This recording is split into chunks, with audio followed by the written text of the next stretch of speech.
মৌলা, তোমার রহমতের সামনে আমার গুনার তো কোনো অস্তিত্ব নাই মৌলা।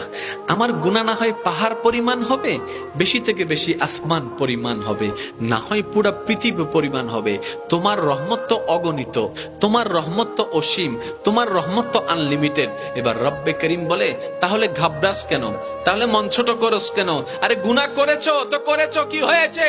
একবার তো তওবার মাধ্যমে আমি রবের দরবারে ফিরে আই। মৌলা, ফিরে আসতে পারবো তো? দরজা কি খোলা আছে? রব্বে করিম বলে, মরণের আগ পর্যন্ত, কিয়ামতের আগ পর্যন্ত, সূর্য পশ্চিম আকাশে ওঠার আগ পর্যন্ত দরজা খোলা আছে, দরজা খোলা আছে, দরজা খোলা আছে। এবার বান্দা বলে, মৌলা 24টা ঘন্টার কোন টাইমে আসলে সেই দরজা খোলা পাবো?